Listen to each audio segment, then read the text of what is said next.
또 증시가 갈림길에 섰습니다. 중요한 순간인 것 같은데요. 한쪽에서는 월가의 희망회로다, 또 한쪽에서는 연준의 허세다, 이렇게 팽팽하게 또 입장이 나뉘고 있습니다. 한번 정리해 보겠습니다.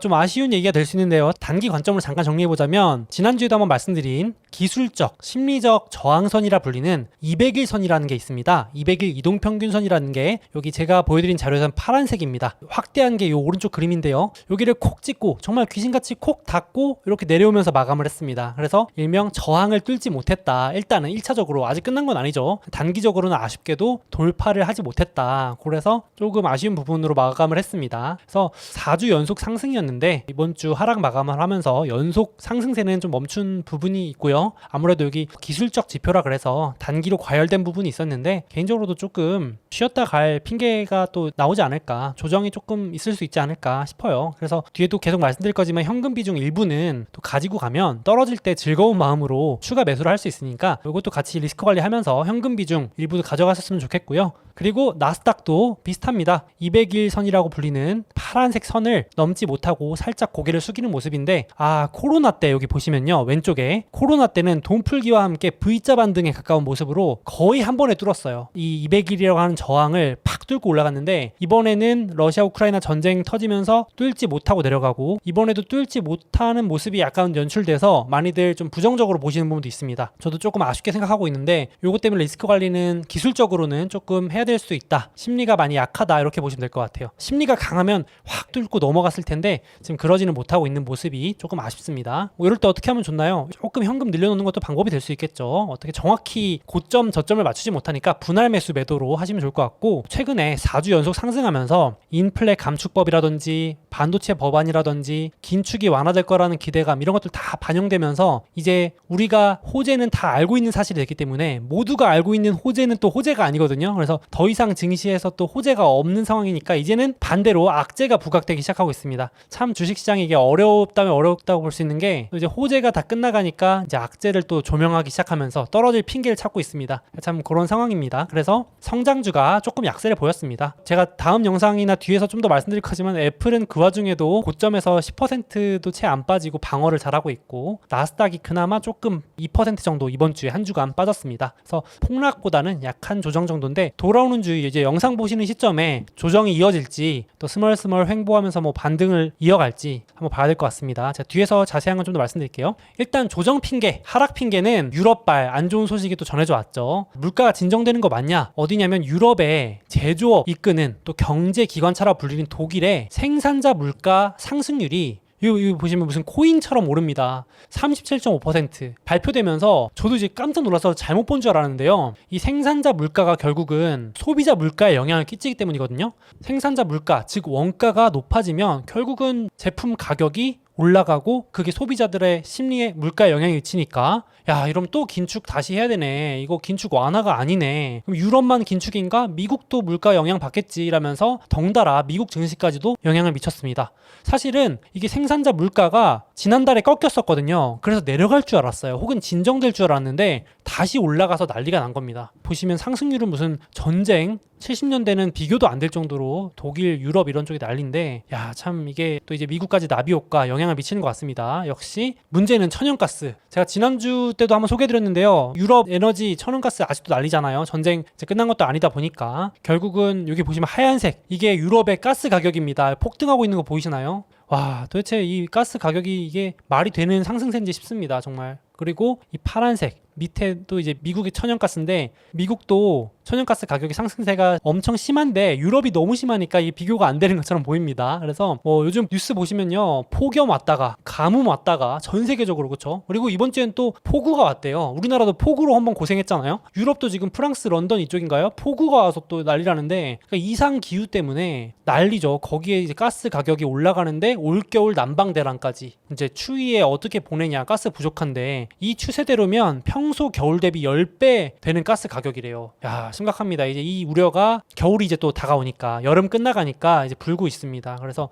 증시에 이제 조정 핑계를 삼은 것 같고요. 앞서 말씀드린 것처럼 미국도 유럽 영향 받고 해서 천연가스 가격이 14년 최고치, 야, 이 내려가줘야 되는데 인플레 잡히려면은 그렇습니다. 지금 미국도 가뭄, 폭염 난리라고 하죠. 지금 미국에 물이 모자라가지고 소 키우시는 분들이 소를 죽인다 이런 기사도 특집으로 나더라고요. 소를 못 키우는 거죠. 제대로 소 고기 품질이 좋아야 팔 수 있는데 집단 폐사 뭐 이런 기사 나더라고요. 그리고 가스가 많이 필요하니까 유럽으로 가스도 수출하니까 미국 내수 천연가스 가격도 덩달아 올라가고 있습니다. 그래서 미국 전력의 38%가 이미 천연가스를 쓰고 있고 여름이죠. 에어컨 지금 날려갑니다. 그리고 올해 겨울 미국 가구의 50%가 난방에 천연가스를 쓴대요. 근데 이 가격이 이렇게 올라가면은 당연히 미국 사람들도 겨울에 난방비 바로 소비에 직결되고 지금 휘발유 내려가면서 인플레 좀 잡히나 해서 소비 좀 살아나나 했는데 덩달아 유가는 빠지는데 천연가스가 올라가면서 이게 지금 상쇄되고 있습니다. 그래서 결국은 다시 또 인플레 우려, 긴축 우려가 부각되면서 이걸로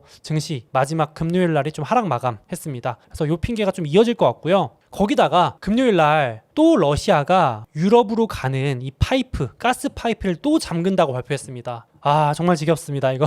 이 이슈 언제 끝날지 모르겠는데 7월 달에도 이 러시아 푸틴이 유럽으로 가는 가스 파이프를 공사한다는 핑계로 열흘이나 10일 동안 잠궜었죠. 여기 가스 보내는 양인데요. 여기 요만큼이 평소 보내던 거 대비 한참 줄었는데 이번에도 8월 말부터 9월 초까지 또 잠근답니다. 4일 동안. 야, 3, 4일 정도 잠근다는데 또 이게 언제 풀어질지 모르는 거예요. 그러니까 또 가스 가격 날리는 겁니다. 참 여기 그림도 나와 있지만 푸틴이 가스를 총처럼 쓰는 거는 이미 뭐 거의 명확한 사실 같습니다. 가스관 잠근 거 보이시죠? 그래서 이렇게 만화로 표현이 돼 있는데 이렇게 되니까 우려했던 사항이지만 또 이게 현실화되는 모습에 증시가 걱정을 하는 모습입니다. 그래서 제가 단기 지표로 한 번씩 같이 꼭 체크하자고 했던 지표들이 모두 부정적으로 전환되고 있어서 좀 유의가 필요할 것 같습니다. 일단 긴축 우려가 다시 커지면서 미국 10년 금리, 시장 금리입니다. 먼저 앞서가는 시장 금리도 내려가다 싶더니 좀 이거 내려갈 동안 증시가 좋았거든요. 다시 또 올라가면서 3% 돌파를 또 앞두고 있습니다. 이 시장이 3% 넘어가는 거 정말 싫어하거든요. 그래서 요거 또 우려되고 있고 그래서 요거 같이 보고 대응하자고 말씀드렸고 달러도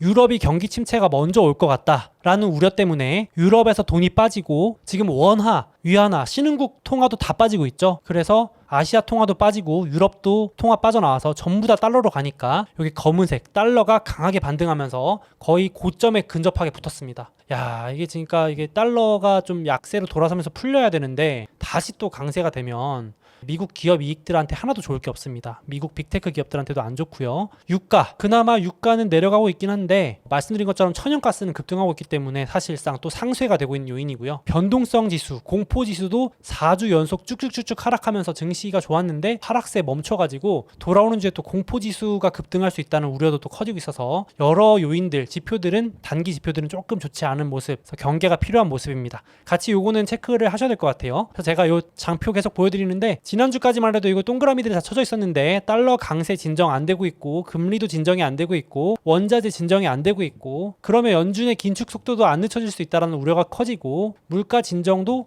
좀 늦어질 수 있고 피크는 확인됐을지 몰라도 지금 그렇습니다. 그래서 안 좋은 상황이 또 커지고 있다. 이렇게 보시면 될 것 같습니다. 그리고 앞서 말씀드린 것처럼 중국 경기도 이번 주에 아주 안 좋다는 지표들이 나오면서 금리 깜짝 인하할 것 같다. 돈 풀기죠. 중국은 돈을 풀어야 되는 상황입니다. 지금. 그래서 아시아 통화 덩달아 원화도 아시아 통화기 때문에 약세 연고점 결국 뚫고 올라갔습니다. 야, 1328원 이게 저희 볼 때마다 적응이 안 돼요. 제가 투자할 때 항상 1200원 아래였었거든요. 근데 이제는 1300원 위에서 놀고 있으니까 참 적응이 안 되는 숫자입니다. 그래서 원화뿐만 아니라 전 세계적인 통화가 다 달러로 빨려 들어가고 있다. 좋을 게 없죠. 유동성 축소의 흐름이 보이고 있습니다. 거기에다가 연준 인사들이 또 발언한 게 문제되기 시작합니다. 연준에서 최고로 강경론자 매파라고 하는데요. 가장 강경하게 말하는 제임스 블라드 총재가 이렇게 말했습니다. 그냥 경기 좋을 때 빨리 금리 올려버립시다. 왜 자꾸 기다립니까? 지금 좋을 때 해야지 말 그대로 내년이나 올해 하반기 걱정될 때 하면 늦습니다. 이참에 인플레 박살을 내버립시다. 이분은 제가 봤을 때 주식을 안 들고 있어요. 제가 봤을 때 주식을 들고 있으면 이렇게 말할 수가 없습니다. 그래서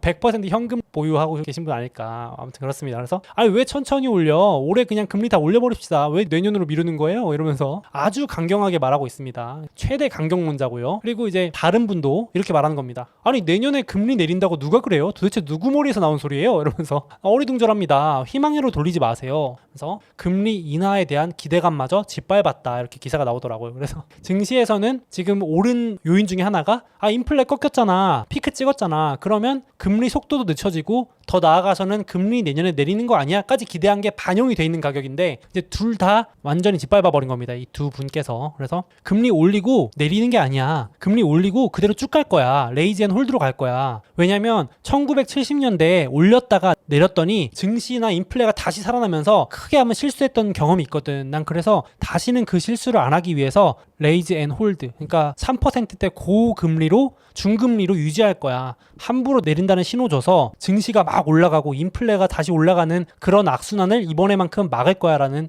얘기를 했습니다. 그래서 틀린 얘기는 없잖아요. 근데 주식시장에서는 좋은 얘기는 아니죠. 사실 냉정하게 말하면. 그래서 조금 증시가 또 요 핑계 삼아서 걱정을 하고 있는 모습입니다. 그래서 그 두 분의 발언을 정리해보자면 이 강경론자는 지금 금리가 2.5%거든요. 미국 기준금리가 2.25에서 2.5인데 올해 연말까지 그냥 4로 올려버리자. 왜 자꾸 3.5까지 가냐. 내년에 올리지 말고 4 갔다가 내년에 보자. 경기 나빠지면 또 내리던가. 그건 내년 얘기잖아. 그 얘기가 있고 요 분은 안 내려. 지금 시장에서는 이렇게 내린다고 가고 있는데 안 내린다니까. 이렇게 쭉 갈 건데 왜 자꾸 희망을 돌려? 이렇게 두 분이 말하고 있습니다. 두 분 입장 모두 증시의 부정적인 요인입니다. 그래서 연준은 월가가 희망회로를 돌리고 있다. 이렇게 보고 있고요. 반대로 월가는 연준이 블러핑, 허세를 부리고 있다. 연준이 입을 털고 있다. 이제 이렇게 말하는 겁니다. 둘이 아주 팽팽합니다. 그래서 내년에 금리 결국 내릴 수밖에 없다. 연준 말만은 저러는 거다. 한 번도 아닌 적이 없었다. 내년에 경기 침체가 더 심각해지면은 돈을 풀 수밖에 없는데 경기 침체를 연준이 방관할 수는 없다. 그래서 이미 시장에서는 조금 내리는 걸로 반영을 하고 있습니다. 그래서 이걸 뭐 예측하기보다는 지금 둘이 이렇게 팽팽하게 싸우고 있다 정도로 보시면 될 것 같고요.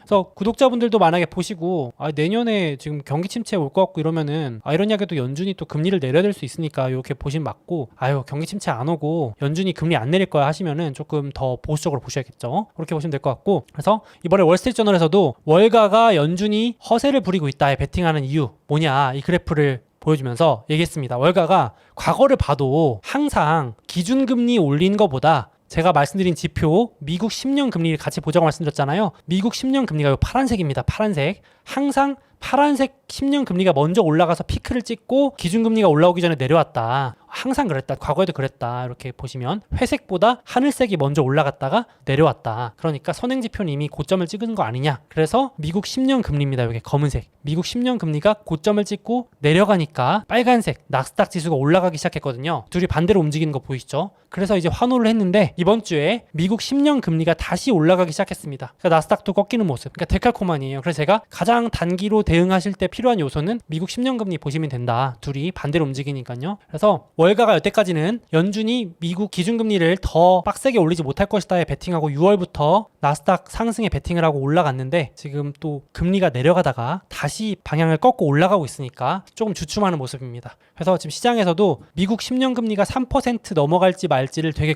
경계하고 있어요. 그래서 돌아오는 주에 미국 10년 금리 3% 넘어가면 좀 조심하셔야 될 것 같습니다. 보수적으로 대응하셔야 될 것 같아요. 요거 되면 또 나스닥 낙폭이 좀 커질 수 있습니다. 그래서 이거는 뭐 구글에 미국 10년 금리 치시면 바로 나옵니다. 실시간으로 나와요. 그래서 요거 보시면 될 것 같고, 기술적으로도 단기로 지금 좀 부담스럽습니다. 일단 앞서 보여드린 파란 선 200일선을 뚫지 못한 거 아까 말씀드렸죠. 그리고 기술적으로 고점들을 이은 추세선, 하락 트렌드 선에 돌파를 하지 못하고 다시 맞고 내려가는 천장 역할을 하는 모습으로 지금 이 상황에서 뭔가 추가 호재가 나와주거나 실적이 반등해야 되는데 둘 다 당장 뭔가 나오기가 어렵죠. 실적은 10월달 돼야 다시 실적이 나오고 추가 호재는 나올 게 다 나왔습니다. 지금 딱히 나올 호재가 이제는 없다 이렇게 시장에 보니까 조금 쉬어가려고 하는 모습을 좀 보이고 있습니다. 그래서 조정 대비는 필요할 것 같아요. 그래서 이제 조정이 올 것 같으니까 이런 또 자료들이 나오는 거죠. 과거에 금융위기나 닷컴 버블 때 여기 보시면 요 빨간 선이 200일선이거든요. 여기 지금 여기 현재 여기 있잖아요. 200일선의 저항이라고 하는데 금융위기 때도 200일선을 맞고 큰 폭락이 왔다. 그리고 닷컴 버블 때도 200일선을 뚫지 못하고 내려가면서 폭락이 왔다. 이렇게 이제 비관론자분들이 요 자료를 엄청 좋아하세요. 요 자료. 요거만 거의 외우다시피 되고 계세요. 요즘 보시면은. 근데 때문에 요거는 제가 뒤에 보여드릴게요. 끼워 맞추기예요. 끼워 맞추기. 유사한 차트는 얼마든지 끼워 맞출 수 있습니다. 그러니까 사람이 각자 보고 싶은 것만 보잖아요. 그러니까 저도 그 중에 하나지만 여기 하락론자들은 지금 여기 보시면 2008년하고 똑같다. 이거 봐라. 91% 일치다. 지금 여긴데 이렇게 폭락한다. 주식 다 팔아라. 그리고 1973년의 차트와도 85% 일치한다. 이제 내려간다. 근데 요 지금 차트를 상승론자들은 이렇게 찾아요.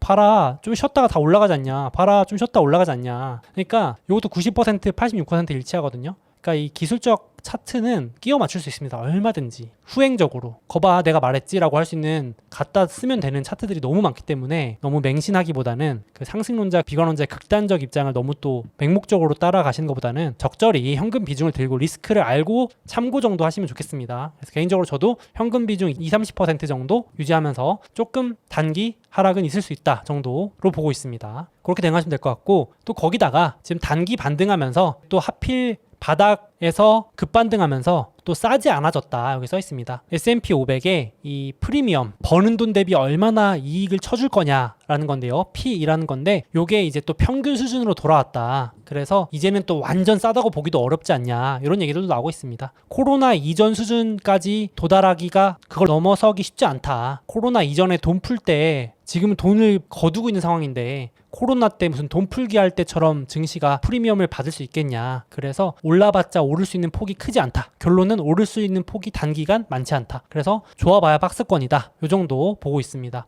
그래서 조금 더 확대하면 이렇게 돼요. S&P 500이 지금 여기 정도까지 올라왔는데 아주 싸지는 않지만 코로나 직전 수준까지 올라오면 부담스럽다. 그래서 긴축 시기에는 상승 여력이 아주 크진 않다라는 의견이 지금은 다수입니다. 저도 개인적으로는 지금은 또 돈 풀기에 본격 돌입한 게 아니고 긴축한 가운데니까 코로나 한복판 미친 유동성 풀 때만큼은 또 올라가기 힘들지 않을까. 그건 참고를 하셔야 될 것 같습니다. 그래서 지금 뭐 이렇게 왔다 갔다 하면서 약간 쉬고 있을 것 같은데 돌아오는 주에 금요일이 핵심입니다. 돌아오는 주는 금요일만 체크하시면 되는데요. 연준 의장의 발언이 있습니다. 이게 이제 중요한 이벤트로 제가 별 2개 쳐놨는데요. 미국의 잭슨홀 미팅이라고 있습니다. 8월 25일부터 27일까지 열리는데 연준 의장이 26일 한국 기준 밤 11시에 발언을 합니다. 이때가 증시 변동성이 커질 것 같아요. 그래서 요 전까지는 관망할 수 있는 가능성이 높습니다. 지켜보자. 일단 혼조세 오르락내리락 막 하면서 눈치 보다가 연준 의장이 어떤 발언하냐에 따라서 또 방향성을 일부 줄 수도 있을 것 같은데 요 잭슨홀 미팅을 잠깐만 설명드릴게요. 8월 25일부터 27일까지 1년에 한 번 열리는 잭슨홀 미팅이라는 게 있습니다. 말 그대로 잭슨홀에서 열리는 미팅인데요. 이게 휴양지입니다. 휴양지에서 아름다운 산 여기 보시면 연준 의장 있죠. 그래서 이렇게 배경으로 보통 원래 학술회의입니다. 전 세계 중앙은행 총재나 경제 인사들이 모여가지고 논문 읽고 분석하고 공부하는 자리였는데 이제 요즘 워낙 변동성이 커지고 하다 보니까 여기서 말하는 것 자체의 중요성이 엄청 커져서 이제는 아예 연례 행사로 자리 잡고 있습니다. 그래서 한국 기준 밤 11시 발언이 되게 중요할 것 같은데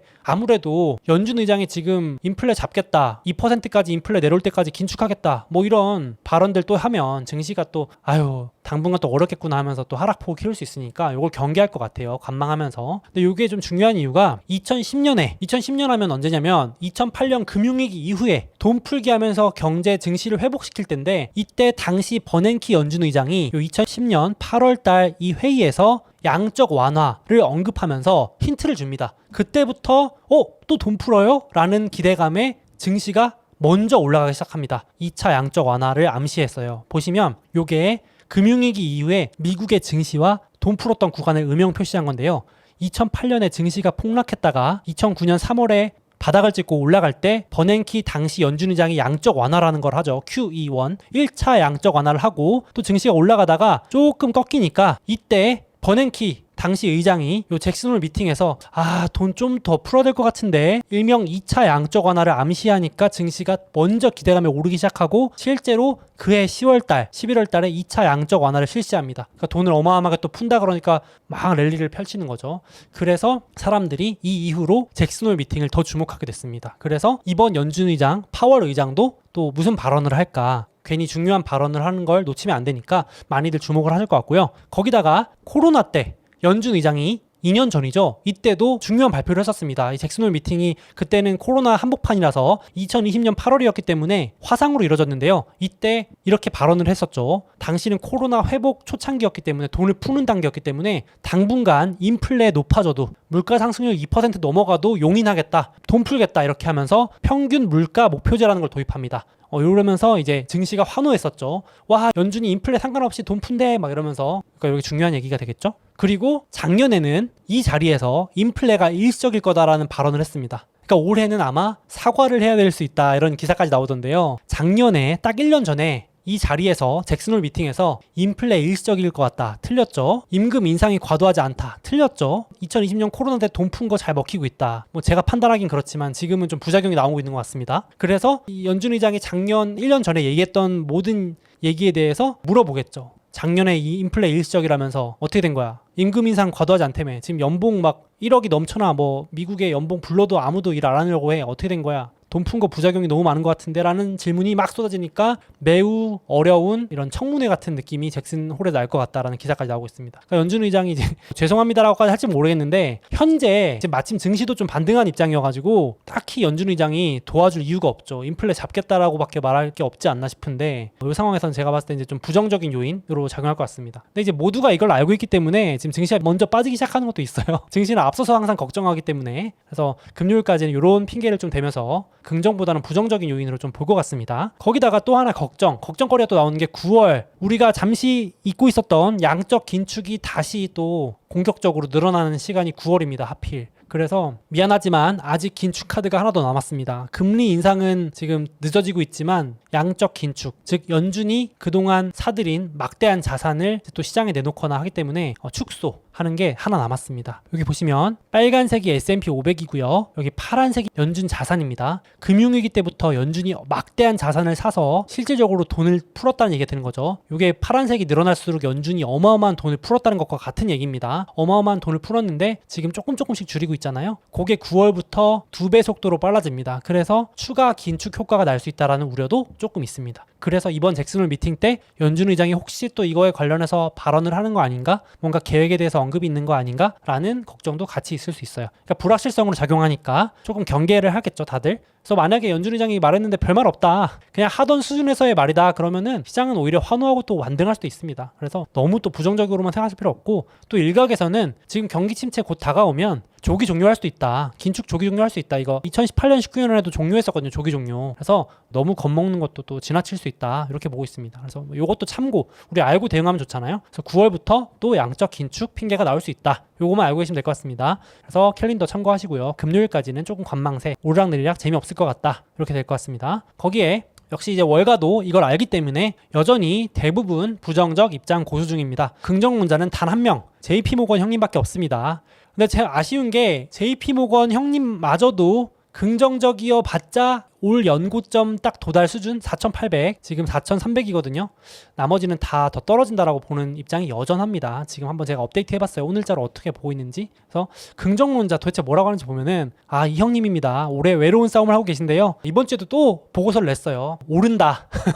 떨어지지 않는다. 미국 증시 연내 12% 오른다. 그러면 4,800 도달이거든요. 연고점 간다. 걱정하지 마라. 이러면서 마지막 외로운 강세론자입니다. 이 형님마저 이제 항복을 하셔야지 찐 상승일 수도 있는데 아직은 강합니다. 그래서 아까 말씀드린 모두가 걱정하는 200일선 넘기만 해봐라. 모두가 기다리고 있던 지금 현금 다 쏟아서 추경매수 들어온다. 그리고 자사주 매입, 대기업들 지금 자사주 매입하는데 요거 저가 매수 들어온다. 하락하면 희한하게 기관들이 사는 느낌 들지 않냐? 그거 다 대기업들이 자사주 매입하는 거다. 인플레 연말 3%대로 내려온다. 걱정하지 마라. 근데 단 미국만 괜찮다. 되게 제가 깜짝 놀랐던 게 강세론자조차도 미국만 잡힌대요. 유럽은 침체 온대요. 좀 보면서 아니 그럼 유럽이 침체 오면 미국도 괜찮을까요? 아무튼 강세론자가 그렇게 말하니까 저도 깜짝 놀랐는데 미국만 인플레 잡히고 유럽은 못 잡는다. 이렇게 말했고 이대로 쭉 올라서 연말 4,800. 미국은 상당히 강세를 보는 것 같습니다. 그래서 실제로 지금 요 보시는 그래프는 미국 S&P 500 기업의 투자 대비 자사주 매입 비중인데 역대 최대를 이번 달에도 기록을 했습니다. 무슨 말이냐면은 투자 안 하고 자사주 매입한다는 겁니다. 예를 들어서 엑소모빌 뭐 이런 회사들, 애플 이런 회사들이 미래에 투자하기보다는 그냥 주주 친화적인 자사주 매입, 배당 증가 이런 거 한다는 겁니다. 그래서 자사주 매입이 늘어나면 증시에 자금이 들어오는 효과가 있기 때문에 고개 폭락이나 이런 것들을 막아줄 거다라는 게 JP모건 강세론자의 근거 중에 하나입니다. 그리고 참고로 이번에 인플레이션 감축법에서 통과된 내용 중에 하나가 대기업 증세입니다. 그래서 내년부터 대기업들이 자사주 매입하는 거에 세금을 부과한다는 얘기가 있기 때문에 사실상 그렇게 될 것 같죠. 그래서 올해 자사주 매입을 서두른다는 의견도 있습니다. 세금 내기 싫으니까요. 그래서 올해 자금들이 밀려 들어올 수 있다. 이것도 하방을 지지해주는 요인일 수 있다. 많이 빠지면 자금이 들어온다는 얘기입니다. 이것도 맞는 얘기 같습니다. 그래서 저는 사실 함부로 예측하긴 그런데 이런 식으로 지금 대기 자금도 많고 현금 들고 있는 펀드 매니저들도 역대급이기 때문에 떨어지면 또 매수세가 들어오지 않을까. 그래서 폭락까지는 저는 조금 아니라고 보는데 좀 쉬었다 간다? 일부 조정? 그래서 저는 조정의 매수로 좀 대응하려고 하는 편인데 이거는 같이 지표 보면서 좀 대응을 해야 될 것 같습니다. 그래서 실제로 조심해야 될 건 조심해야 되니까 요 그림이 정말 저는 인상 깊었어요. 지금 인플레이션이라는 폭풍우와 리세션, 경기 침체라는 폭풍우 한가운데 우리가 있다. 태풍의 눈을 조용하잖아요, 요즘에. 이번 주까지는. 그래서 되게 아슬아슬한 구간을 지나고 있는 거 맞는 것 같아요. 되게 참 좁은 구간을 잘 지나갈 수 있을지 정말 한 발짝만 비껴나가면 폭풍우를 맞을 그런 느낌이라서 아슬아슬합니다. 그래서 현금 관리, 저는 현금 비중은 꼭 제 개인적으로는 20%에서 30% 성향에 따라서 비중을 조금 가지고 있는 게 어떨까. 아니면 공격적인 레버리지를 줄이시던가요? 어떨까 싶습니다. 개인적으로 떨어지면 추가 매수하기 위한 자금이라 생각하셔도 좋을 것 같습니다. 거기에 참고로 지금 시장이 얼마나 낙관적으로 반영을 하고 있냐면 경기 침체 확률을 20%만 증시에 반영하고 있다는 자료입니다. 그러니까 얼마나 낙관적인지 아시겠죠? 지금 경기 침체가 안 온다에 거의 베팅을 한 가격이라고 보시면 되겠습니다. 근데 만약에 내년이나 올해 말, 내년 초에 경기 침체가 미국에도 닥쳐올 것 같다 그러면 이 가격은 좀 부담스럽다고 보실 수 있겠죠. 그래서 러시아 우크라이나 전쟁 터졌을 때 2월 말에 경기 침체를 80%까지 반영했었는데 그때 많이 빠졌잖아요. 지금은 증시가 되게 낙관론적으로 보고 있다라는 자료입니다. 그래서 조금 걱정되네 하신 분들은 현금 비중 좀 필요하실 것 같습니다. 그리고 제가 나중에도 한 번 더 언급드릴 거지만 경기 침체에 강력한 선행 지표 12개월에서 18개월 정도를 앞서가는 장단기 금리 차라는 게 있습니다. 제가 영상에서도 한번 소개를 해드렸는데 이미 경고등이 켜진 상태이기 때문에 이게 심각하거든요. 사실은 제가 그때도 한번 말씀드렸지만 정작 장단기 금리차가 이렇게 심각해지면 아무도 언급을 안 합니다. 이게 정작 관심이 사라진다고 말씀드렸는데 이미 앞서서 경고를 하고 있거든요. 그래서 과거에도 항상 1년에서 1년 반 정도 전에 먼저 경고를 하고 그 뒤에 침체가 왔었기 때문에 이번에도 조금 이 부분은 올해 하반기 연말, 내년 상반기 뭐 이럴 때 시점까지 어떻게 맞추겠습니까만 저 시점 맞추는 건 좀 어려운 것 같은데 이 부분은 저는 리스크로 항상 생각을 하고 있어요. 침체에 대한 리스크는 항상 대비하자. 좋은 주식은 좋은 주식인데 제 자산에 대한 리스크 관리는 꼭 해놓으려고 합니다. 그게 전 현금 비중 측정입니다. 그래서 한국 계신 분들은 달러를 들고만 있는 것만 해도 경기 침체 대응이 되시는 겁니다. 달러 강세가 되기 때문에 원화 대비 달러가 강세되기 때문에 참고하시면 좋겠습니다. 그래서 지표 제가 매주 공유드리지만 단기 지표들 좀 불안정하고요. 중장기 지표도 아직은 조금 또 애매한 구간으로 천연가스, 에너지 이런 게 안정이 애매한 상황이라서 조금 관망을 할 필요가 있을 것 같습니다. 현금 비중 일부 유지 이렇게 보시면 될 것 같고 물론 그럼에도 불구하고 저도 이제 이렇게 말씀은 드리지만 리스크 관리하자고 말씀드리지만 팔기 싫은 주식들은 끝까지 들고 있는 편입니다. 여기 있는 주식 중에서 저도 이제 뭐 애플이나 마소 이런 거는 웬만하면 잘 안 팝니다. 저 뭐 어떻게 보실지 모르겠지만 다른 주식들을 좀 일부 처분해서 현금을 만들지 저는 애플, 마소, 뭐 엔비디아 이런 주식은 테슬라도 그렇고 웬만하면 잘 안 팔거든요. 왜냐면 이제 팔고 올라가면 너무 배 아파가지고 분할 매도, 분할 매수 관점으로 한번 대응해 보시면 어떨까. 전량 매도, 전량 매수 이렇게 하면은 꼭 약간 아쉬움이 남더라고요. 개인적으로는 그렇습니다. 그래서 고점에서 지금 얼마 빠져 있는지 이런 자료들 참고하시라고 넣어놨고요. 올해 천연가스, 미국 천연가스가 156% 올랐습니다. 지금 신고가 뚫고 가고 있는 게 좀 우려스럽고요. 이게 이제 또 유가에도 영향을 주기 때문에 안심하긴 좀 이를 수 있다 이런 생각이 좀 들고 금요일 날은 워렌 버핏이 옥시덴탈 아예 거의 인수한다. 공개적으로 지분의 50%를 매수하겠다를 증권거래위원회에 허락을 받고 승인이 났기 때문에 급등을 하면서 올해 최고의 승자가 또 옥시덴탈이 될 것 같고 또 버핏도 아주 잘 나가는 모습입니다. 그래서 이렇게 인플레 관련주들도 올해 수익률이고요. 고점 대비 하락률 또 참고하시라고 넣어놨습니다. 요건 제가 카페에 한 번씩 올릴게요. 돌아오는 주에는 수요일날 엔비디아 발표 있습니다. 엔비디아 최근에 얼마 전에 실적 안 나올 것 같다고 미리 경고했죠. 그 요즘에 미국 기업들 실적 밑밥 깔기라 그러는데 미리 나 힘들어 해놓고 실적 조금 잘 나오면 또 반등하는 그런 전략을 쓰기 때문에 이번에 월마트도 그랬거든요. 월마트도 우리 힘들어 망할 것 같아 했는데 까보니까 실적 괜찮아, 우리 생각보다 괜찮지? 이러면서 증시가 올랐거든요. 그래서 엔비디아도 지금 그 전략을 쓰고 있는데 어떻게 될지 한번 봐야겠습니다. 저는 개인적으로 이제 빠지면 더 산다는 주식 중에 하나로 보이기 때문에 빠지면 기분이 안 좋지만 더 살려고 생각하고 있습니다. 그래서 엔비디아 수요일날 남은 반도체 반도체 주식 실적 발표 예정입니다. 그렇게 하나 있고요. 참고하시라고 넣어놨고, 배당락일, 저는 이번 주에 반도체 장비 회사 ASML 배당금 들어왔습니다. 리얼티 인컴도 배당금 들어왔습니다. 그래서 배당주도 이렇게 정신없는 장세 혹은 박스권이 이어진다면 배당주도 괜찮습니다. 정말로 대박 이런 건 아니지만 마음 편한 배당주들 떨어질 때 사 모으시는 것도 괜찮습니다. 그래서 다음 주에도 존슨앤존슨 어플라이드 머티리얼즈라고 하는 회사를 들고 계시면 배당을 받습니다. 그래서 그렇게 배당도 같이 받아가면서 대응하시면 좋겠습니다. 잠깐, 제 책과 해외 주식 수수료 할인을 받을 수 있는 이벤트를 진행하고 있으니 주목해주세요. 이베스트 증권 계좌 개설하실 때 이벤트 코드에 소우몽 입력해주시고 해외 주식 딱 100만원 이상 거래해주시는 모든 분들께 제 책을 증정해드립니다. 자, 꿀팁입니다. 50만원어치 주식을 샀다가 50만원어치를 팔면 바로 100만원 거래 금액이 채워지겠죠? 이건 우리끼리만 아는 비밀로 하시죠. 또 수수료 할인 이벤트도 진행하고 있으니 별도로 신청하시면 0.07%로 우대받으실 수 있습니다. 당연히 실시간 시세도 무료로 제공됩니다. 이미 타사에서 해외 주식을 하고 계신 분들도 있으시죠? 그 해외 주식을 이베스트 증권으로 옮기시면 현금을 드리는 이벤트도 진행하고 있다고 합니다. 아직 미국 주식을 시작하지 않으셨거나 추가로 계좌 개설하실 분들은 이런 혜택 누리시면서 투자하시면 더욱 좋을 것 같습니다.